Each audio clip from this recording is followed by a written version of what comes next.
Amen po. So salamat kay Lord. Ngayong gabi, meron na po tayong 318 shares at 126 na po ang ating active viewers at this point. So dumako po tayo sa atin pong pag-aaral ngayong gabi. At simpleng-simple lang po ang aking nais ibabahagi sa inyo tonight. Pero simple man ito, pero minsan napakahirap magkaroon ng mastery. Okay, alam naman natin that our God is a God of protection, pero kadalasan nandun pa rin ang ating pagdududa. Kaya tonight, hayaan nyo na ma-expound na naman natin ang salita ni Jesus, ang salita ng Diyos na ngayon nga po ay naging written word at ito nga po ang ating pinagsasalu-saluhan. Ang text po natin is Acts 23 verses 12 to 35. At kung inyong mapapansin, ito rin yung ating passage kagabi. Kaya hindi na po natin ito babasahin. Okay po, at basta't ito po yung ipapakita ko sa inyo dito ngayong gabi, mga kapatid, how God protected Paul. So ang tema ko po ngayong gabi, mga kapatid, pinamagatan ko po na God's zeal of protection, promised and never been partial. Kaya just hang on. Diyan ka lang at huwag kang bibitaw, huwag kang lalayo kay Lord dahil ang Diyos ay may selyo ng protection sa iyo, sa akin, sa ating lahat. Basta sa atin, sa ating mga magkakapatid, sa tunay na Kristo, tayo po ay nasa atin ang selyo ng pag-iingat ng ating Panginoon, especially nowadays. Grabe po ang maraming mga reports, di po ba? Maraming mga nakakatakot na mga balita. So mga kapatiran, just hang on. Kinakailangan tayo po ay maging matibay at maging matatag. Kasi kung ikaw ay magiging mahina, kawawa ka. Kung ikaw'y bibitaw, ay wag naman. Okay, kung ikaw'y lalayo, lalong hindi naman mabuti. Kaya just hang on. Hayaan nyo na mapakinggan nyo ngayong gabi ang ating exposition. At bibigyan natin ng justice ngayong gabi. Ang title na to, God's Zeal of Protection. Selyo ng protection ng Panginoon sa atin. Yan po'y ipinangako sa atin ng Diyos. At yan po ay kailanman ang protection ng Diyos ay hindi po medya-medya. Yan po yung bibigyan ko ng pansin ngayong gabi. Ang proteksyon ng Panginoon, ang pag-iingat ng Panginoon, ang pagpapala ng Panginoon ay hindi po patse-patse, hindi medya-medya, hindi po kuripot si Lord. Napaka-abundant ng Panginoon. Kaya nga, just hang on. Okay? Ngayon, gusto kong ipakita sa inyo mga kapatid dito sa ating Bible verse. Ang tanong ay, paano ipinakita ng Diyos ang selyo ng kanyang pag-iingat kay Pablo? Number 1, mga kapatid, simple lang ang sagot dito sa aking unang sagot sa tanong na how did God show His seal of protection? Number 1, God started to show His protection through a boy. Yan po ay makikita natin sa verse 16.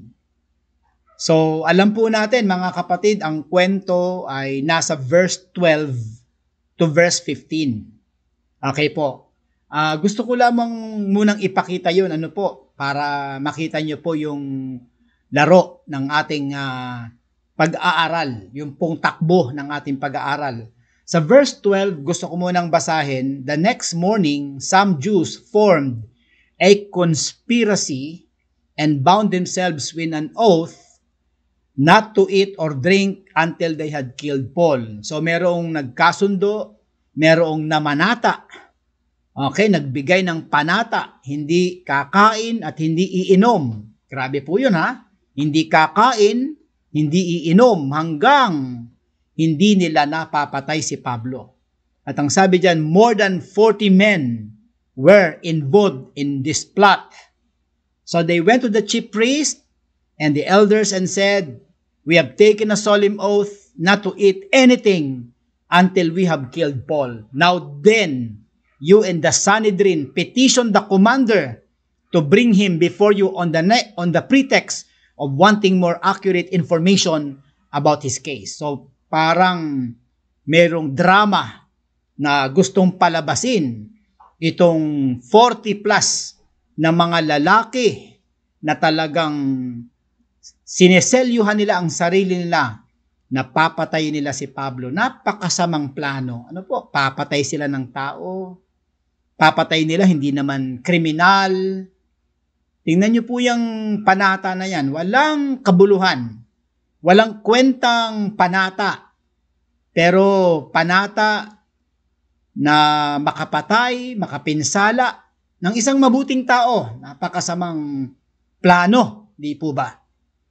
Kaya yan po ang condition dito. Ito po yung, ito yung spiritual condition. Ito yung scenario, ito yung context na si Pablo ay mayroong mabigat na senaryo na may mga lalaking mararahas at talagang willing na pumatay kahit makulong pa sila.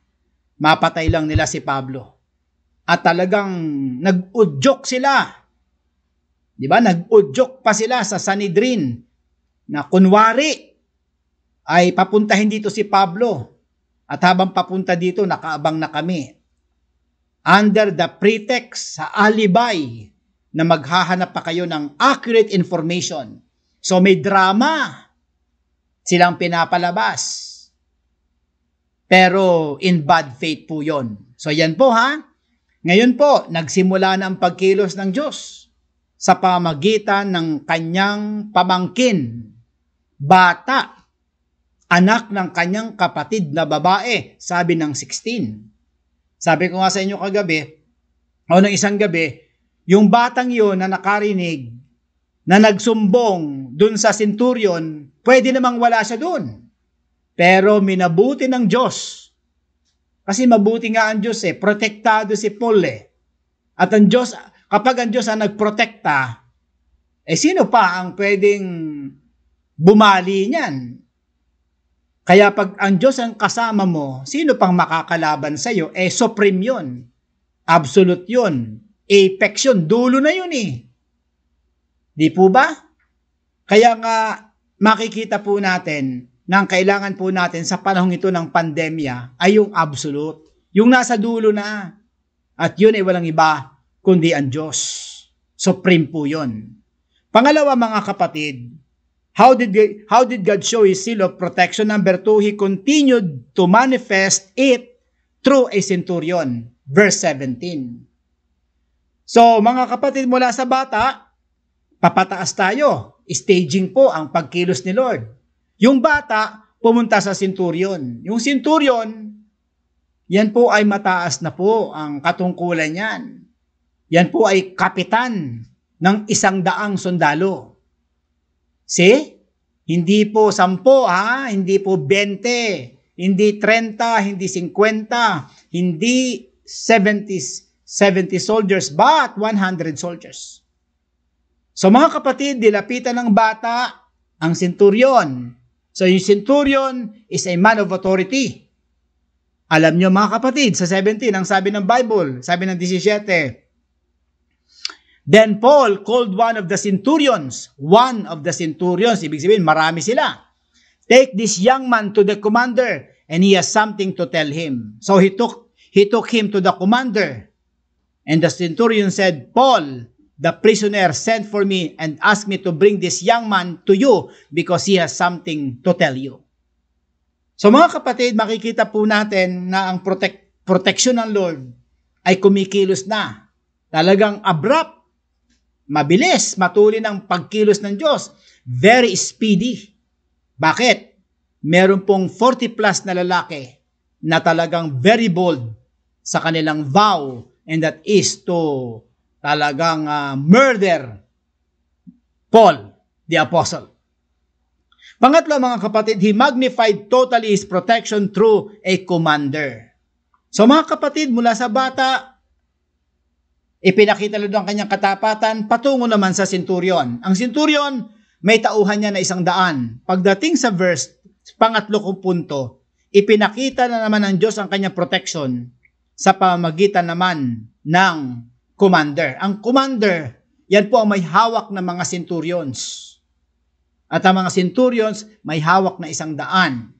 So mga kapatid, ipakita ko sa inyo isa-isa at dito ko bibigyan ng justification ang aking pong tema na ang proteksyon ng Panginoon sa atin ay hindi po partial, kundi talagang overwhelming. Number 1, tingnan nyo ha mga kapatid, sa verse 19, makikita nyo mga kapatid na ang commander ay nagkaroon ng good treatment dun sa bata. Malaking bagay na po yun. Kasi kung ang commander ay hindi nagbigay ng mabuting treatment at siya ay parang inis agad sa bata o kaya ay meron siyang prejudice o mainit ang ulo, hindi niya papansinin. Pero sa 19 makikita natin, hinawakan niya pa ang bata sa kamay at itinabi pa sa kanya at nagtanong, "What is it you want to tell me?" Yan po. Pangalawa, look at verse 20 to 21. Ang bata ay nagbigay ng complete report. Kaya nga tawag ko dyan ay good report. At ang sabi ng bata ay, "Some Jews have agreed to ask you to bring Paul before the Sanhedrin tomorrow on the pretext of wanting more accurate information about him." At sabi ng bata sa commander, "Don't give in to them because more than 40 of them are waiting in ambush for him." So mga kapatid, dito po ay makikita natin ang protection na ginagawa ng Diyos in favor of Apostle Paul. Nabigyan ng opportunity na makarating sa commander ang banta sa buhay ni Pablo. Pangatlo mga kapatid, under dun sa Roman numeral 3, the instruction with a heart. So pagdating sa 22, makikita niyo po ang sabi dito, the commander dismissed the young man with this warning. Don't tell anyone that you have reported this to me. So binigyan niya ng instruction ng bata, wag na wag mong sasabihin itong mga sinabi mo sa akin. So makikita natin na ang commander ay meron ng puso kay Pablo.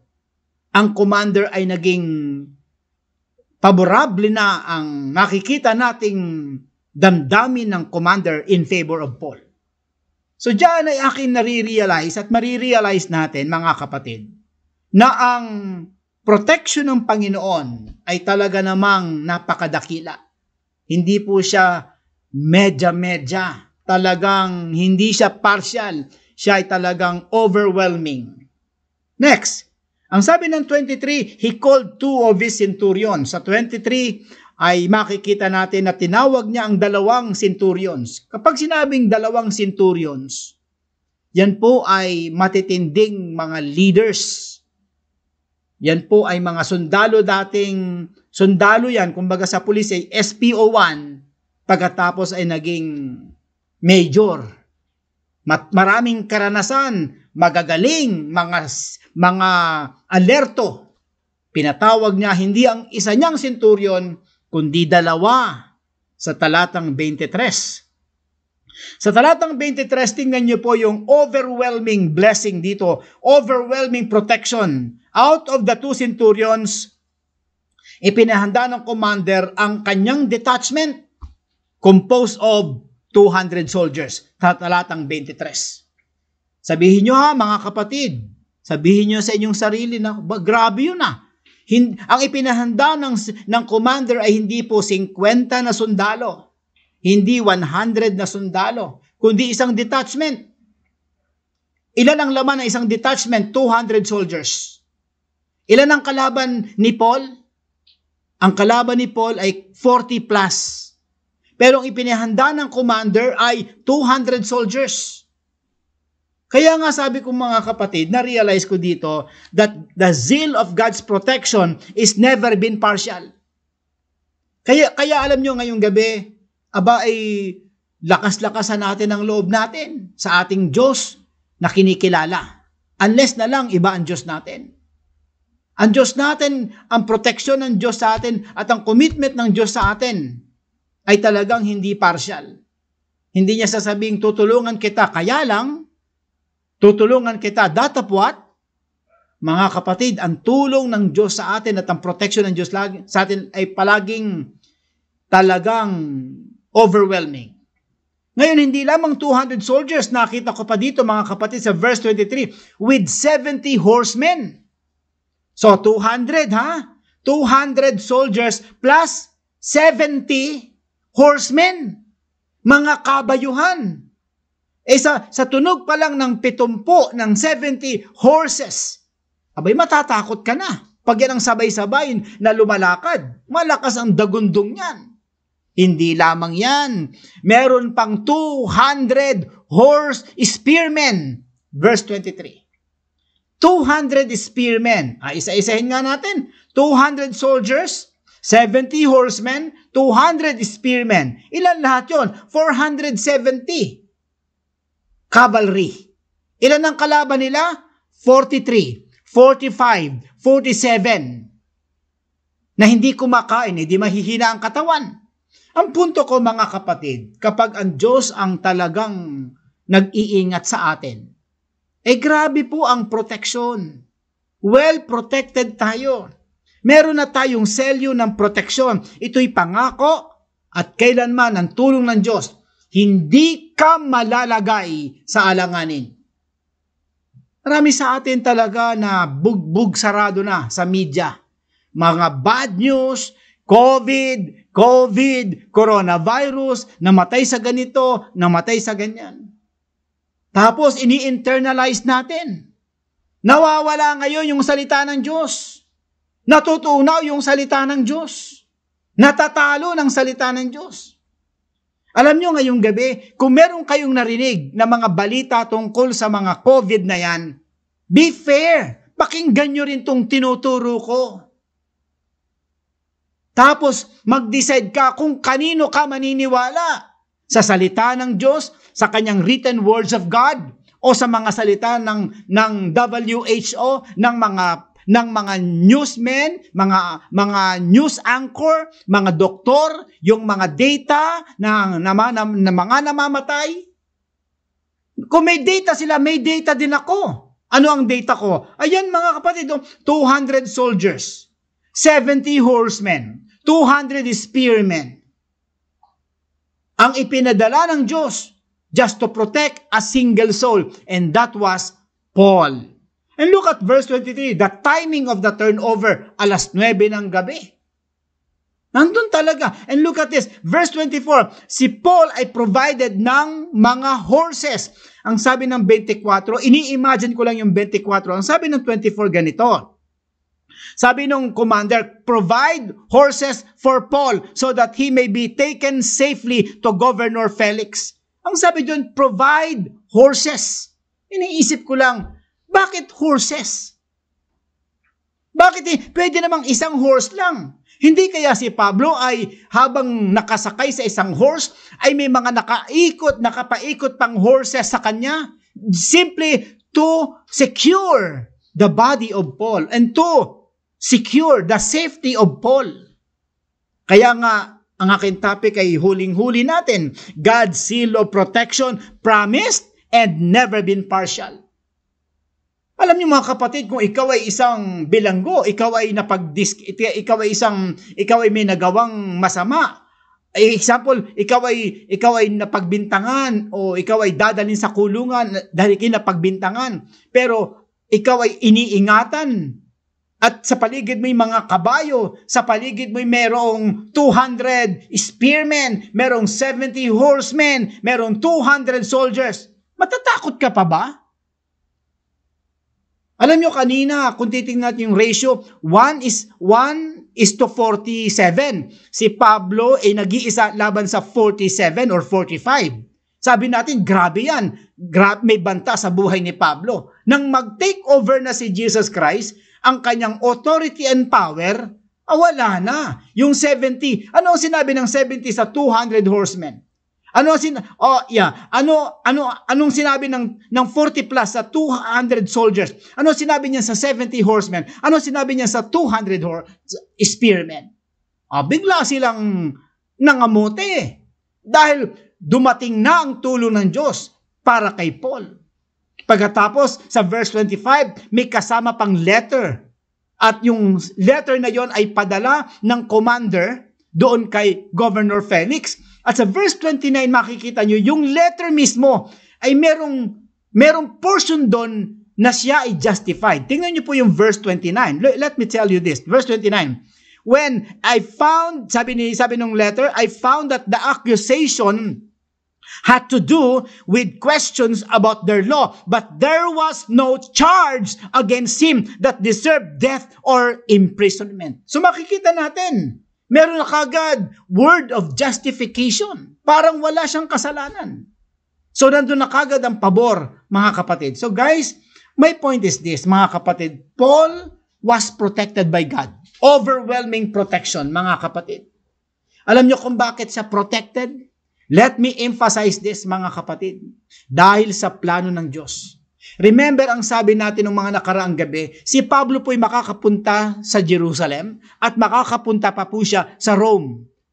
Dahil may plano pa ang Diyos na gagawin kay Pablo dun sa Rome.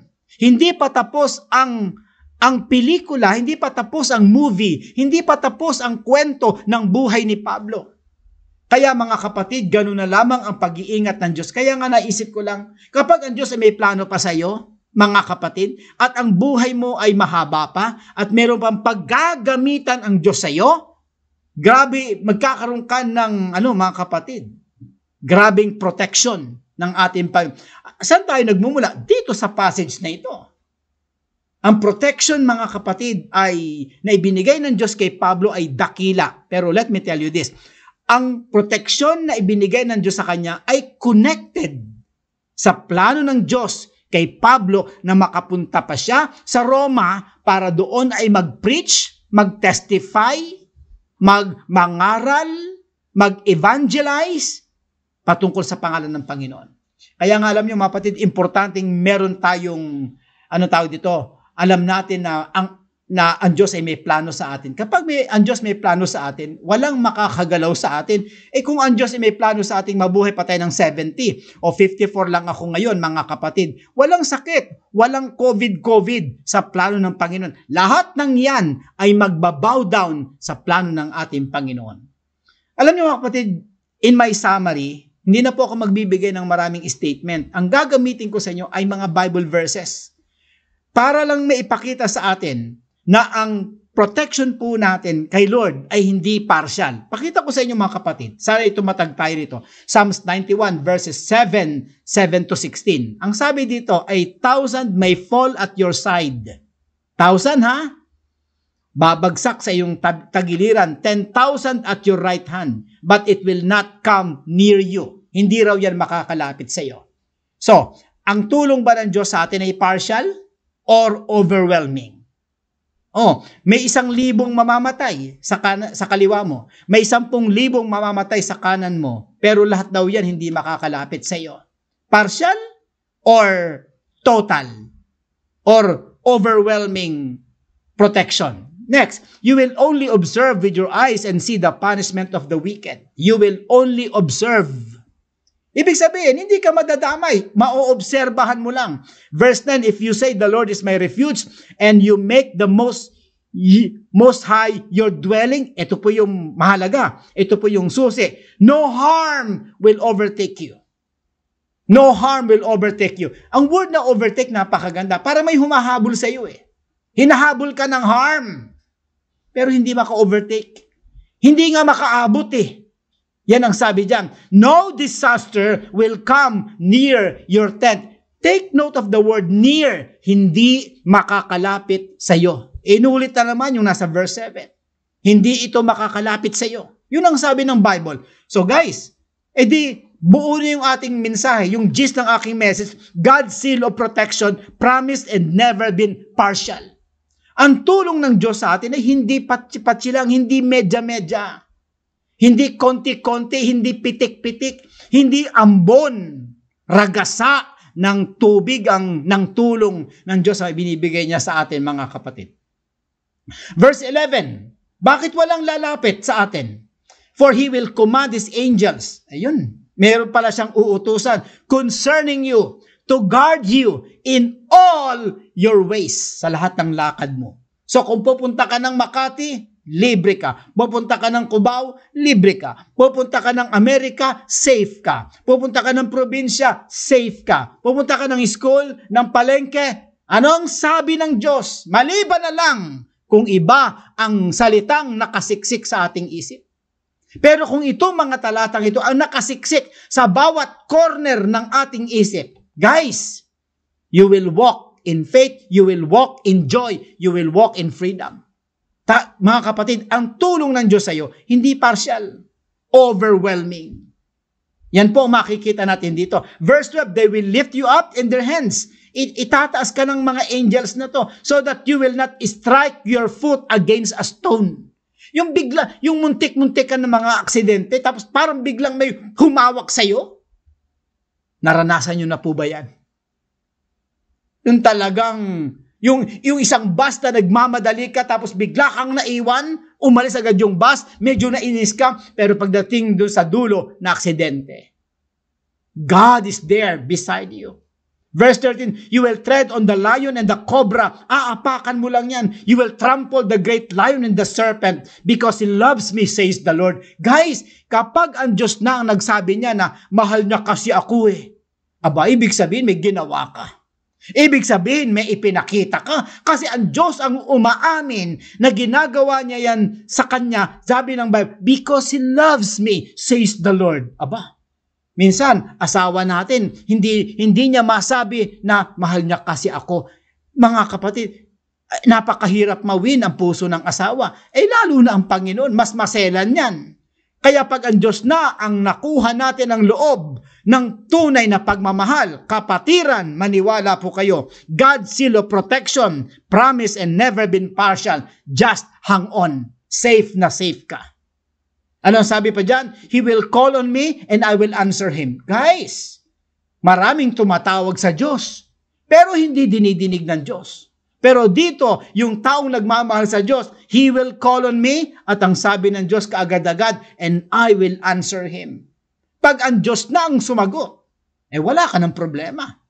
I will be with him in trouble. So may trouble ka, huwag kang matakot, kasama mo siya. May problema ka sa asawa, may bukol ka sa likod, may mga sakit kang ganito, meron kang may mga walang trabaho, okay, may sakit si ganito, sige, biglang nagsara ang company nyo, kapatid ha?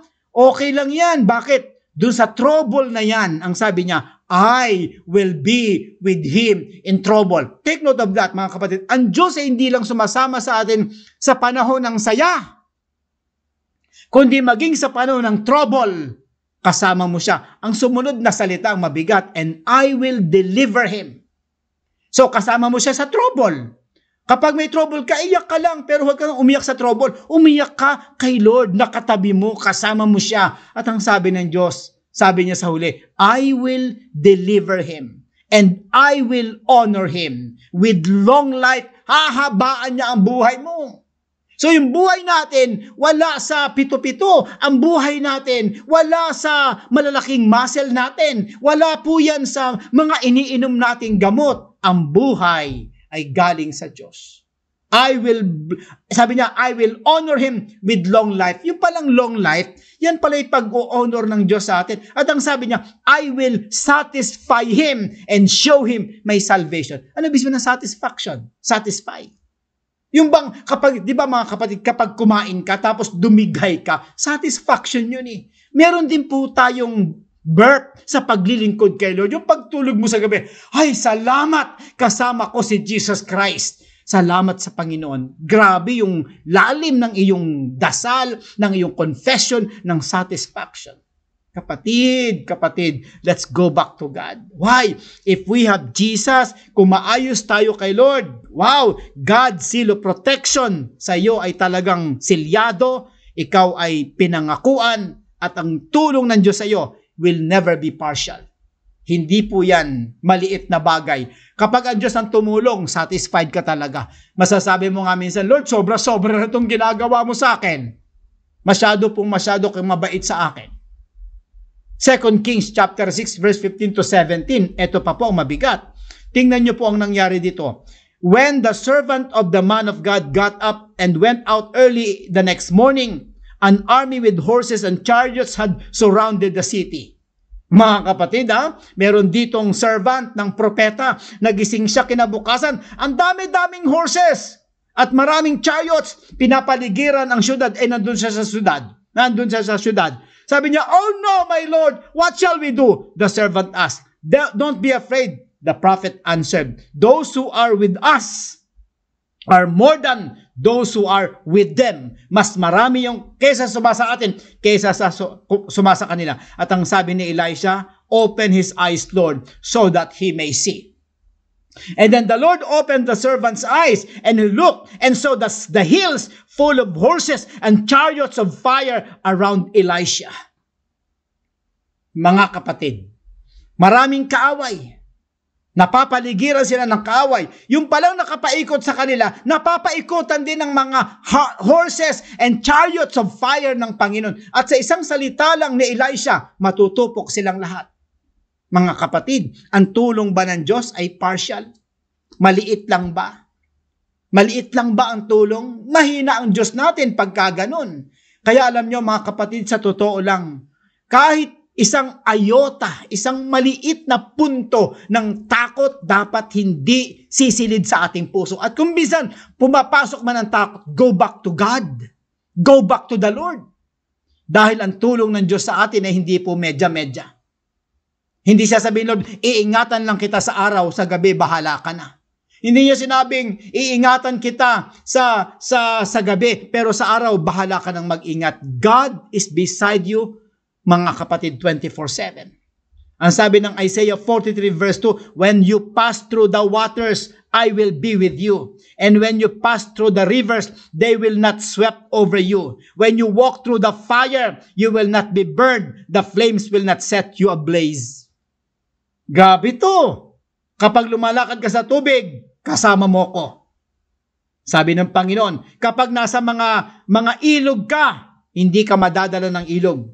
Kapag lumapit ka sa apoy, hindi ka masusunog.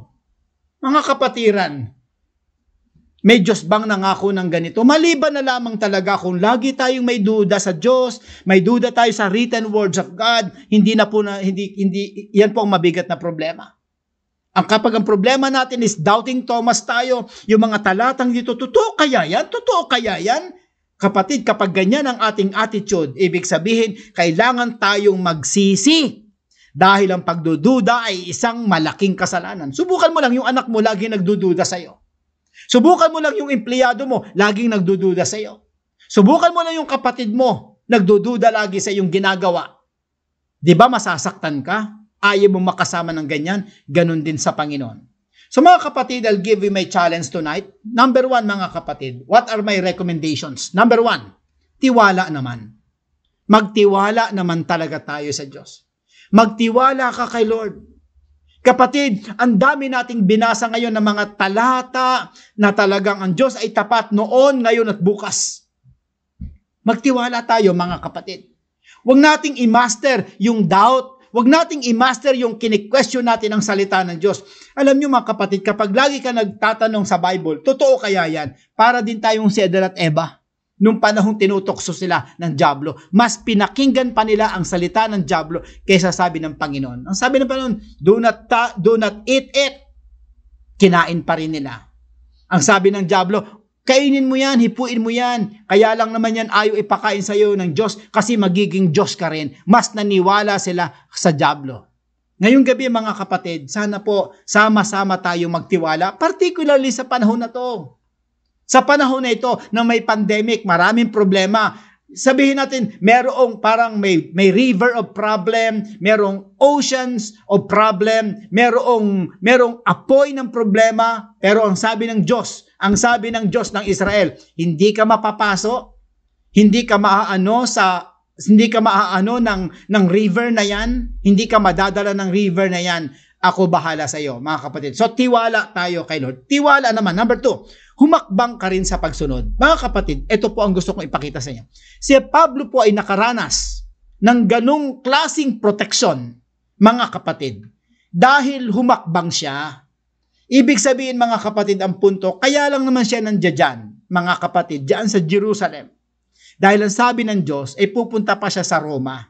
Ibig sabihin mga kapatid, siya po ay humakbang papunta sa Roma bilang pagsunod. At kapag sumusunod ka sa kabila ng mga problema, sagot ka ng Diyos. Alam niyo mga kapatid, yung pangalawang punto na yan ay nagtutulak sa atin papunta dun sa pangatlong punto. Sumunod ka sa vision and calling. Lahat kasi ng tinawag ng Diyos ay may ipinagawa sa Kanya ang Diyos. So mga kapatid, kung meron kang vision na galing sa Diyos, may calling ka na galing sa Diyos, humakbang ka sa pagsunod. Kapag humakbang ka sa pagsunod, doon mo makikita ang proteksyon ng Panginoon.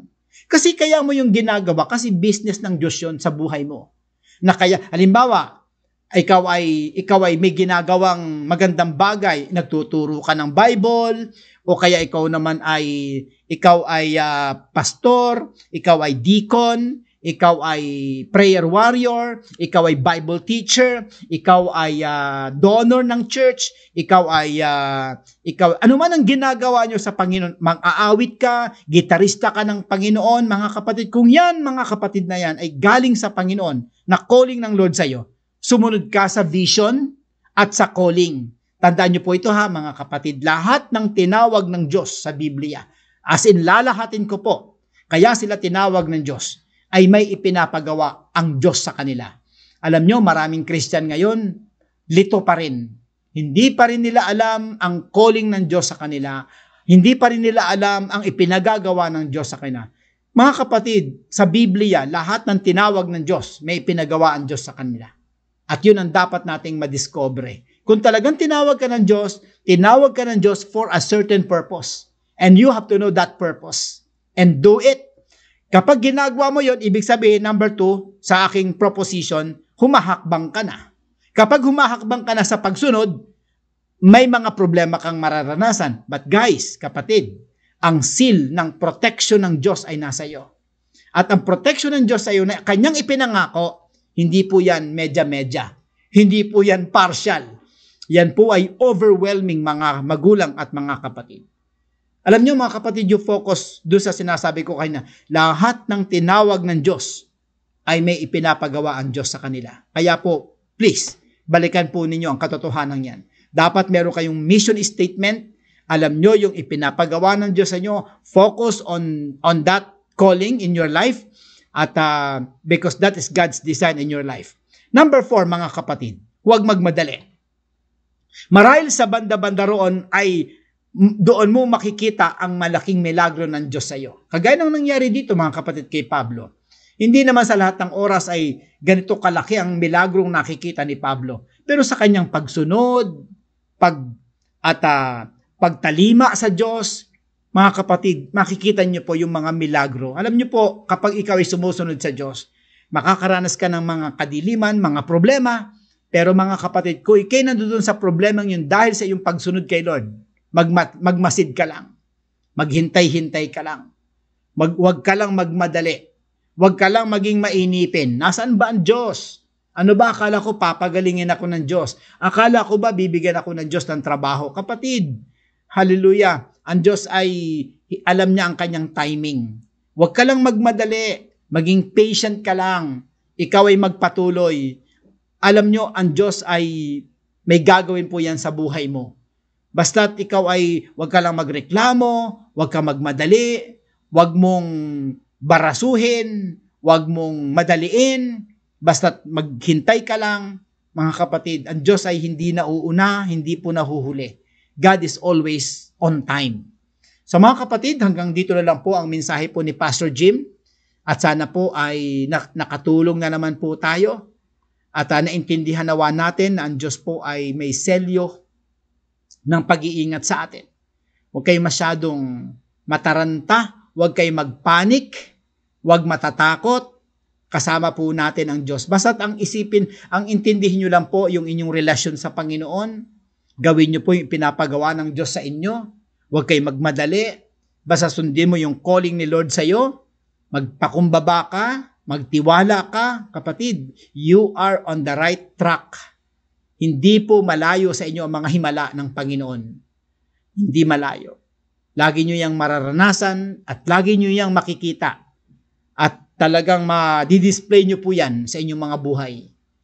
So mga kapatid, kung ngayong gabi ay meron tayong nakitang masama na naman sa buhay natin, wag na po kayong mag-emote, magsisi na lang tayo, at tayo po ay magbalik loob sa Diyos. Confess po natin yan kung kulang tayo ng tiwala, puno tayo ng takot, puro tayo doubt, kulang tayo ng Bible reading, kulang tayo ng prayer, kulang tayo ng faith, kulang tayo ng paghakbang, palaging malabo ang iyong vision, ang iyong calling, marami kang questions, kapatid. This is high time to fix those. Importante po yun, mga kapatid. Kailangan yung maayos yan. Kailangan nating maripaso, maplantsa, at tayo po ay maging pagpapala sa mga taong nakapaikot sa atin. Salamat po sa ating Panginoon. So, tayo po'y manalangin, mga kapatid. At kung tayo po ay may mga pagkukulang kay Lord, confess po natin to sa Panginoon. Ang Biblia po ay napakinggan natin parang maaresto tayo ng Panginoon. Okay? Ginagamit niya ngayon ang kanyang mga salita para magpakumbaba ka at lumapit ka sa ating Panginoon. Napakabait ng Diyos na buhay. Sige po, tayo po'y manalangin. Heavenly Father, once again, we would like to express our thanksgiving to you dahil minsan pa, kami ay tinuruan nyo ng inyong mga salita. Minsan pa ay ipinakita nyo sa amin ang inyong overwhelming na tulong at hindi ka namin pwedeng pangunahan na tulungan naman nyo kami dahil pangako mo yan sa amin. Kayo ay may gagawin at talagang sa totoo lang, we are well protected by the powerful hand of God. Ang kamay nyo'y nasa amin. Kagaya nung picture kanina, Panginoon, sa aming poster, basta magpahinga lang kami, ang kamay nyo ay nasa ibabaw namin. At walang dadating sa amin na hindi nyo alam. Kami po ay well protected. Wala kayong anak na pinabayaan ninyo, Panginoon. Kaya, Panginoon, salamat po. Panginoon, patawarin nyo kami sa mga pagkukulang namin, pagkakasala namin, hugasan nyo kami. At nawa po ay maging maayos kami sa inyong harapan dahil kapag maayos kami, wala na po kaming problema. Kayo na po ang mag-iingat sa amin habang kami nabubuhay. Patawarin nyo kami at ibalik nyo kami sa inyong puso, sa inyong presence. Ibalik nyo po ang maganda naming relasyon sa inyo. At sa mga bago, Panginoon, hipuin nyo ang bawat isa. Sana'y makita niya ang halaga ng paglilingkod sa inyo at matanggap ka niya sa kanyang puso. Ito po ang aming panalangin sa pangalan ni Jesus Christ. Naway mapasa atin, mga kapatid, ang Ama, ang Anak at Banal na Espiritu, ngayon, bukas at magpakailanman. In Jesus' name we pray. Amen and Amen. Praise the Lord, mga kapatid. Salamat kay Lord. At ngayong gabi ay napakarami po nating naging shares. 423 shares. Grabe po yan. So mga kapatid, ibig sabihin itong ating active viewers na 183 ay tigdadalawang shares ngayong gabi. So, yung mga tao na hindi natin mapuntahan, yung mga nasa isla, nakakarating na ang gospel. Yung mga nasa Amerika, nakababayan natin, nararating na sila ng gospel. Mga kamag-anak nating malalayo, mga kapatid nating nasa abroad, yung mga taong hindi makalabas ng bahay dahil sa pandemic na ito, ay nararating ng ating pangangaral dahil ako'y nangaral at kayo naman ay nag-share. What a partnership in Christ, mga kapatid. Salamat kay Lord. So hanggang dito na lang po si Pastor Jim, mga kapatid. Patuloy niyo pong suporta ng ating Stretch Ministry, ang ating Beyond Ministry. Sa mga bago dyan, we would like to invite you, mag-aral po kayo sa ating online Bible study. At meron po kaming magandang curriculum na para sa inyo. Please, kayo po ay mag-enroll, wala pong kabayad-bayad dyan. At sa mga meron po kayong kaibigan na merong YouTube channel, pakisabihan nyo po sila na mag-subscribe sa aking YouTube channel sapagkat yan po ang ating CBC Archive. More than 400 videos ang nandyan po sa aking YouTube channel na yan at talagang marami silang makukuha dyan, mga kapatid. So salamat sa ating Panginoon. Kagabi po ay yung aking preaching po ng isang gabi ay naka-uploaded na rin po, mga kapatid. So salamat kay Lord, mga kapatid. So eksakto na pong 9 o'clock in the evening. Salamat po sa inyong pakikinig. binigyan nyo ng pabor ang inyong kaluluwa, wala kayong narinig na chismis, walang halong pandadaya, puro salita ng Diyos, mga kapatid. Walang layunin kundi kayo tumatag at tumibay at maging malapit kayo sa ating Panginoon. Wala tayong itinurong relihiyon ngayong gabi dahil walang kwenta ang relihiyon pagdating sa aspect po ng kaligtasan. Wala po siyang kabuluhan. Siya po'y irrelevant, mga kapatid. Ang kailangan po natin ay puso, salita ng Diyos, at pakikinig. Yan po, mga kapatid, ang pinaka-kailangan po natin tonight. So hanggang dito na lang po si Pastor Jim. See you tomorrow night. Kung buhay ka pa, at kung buhay pa rin po si Pastor Jim. Sana buhay pa tayo at nang mag-enjoy tayo sa kanyang mga salita.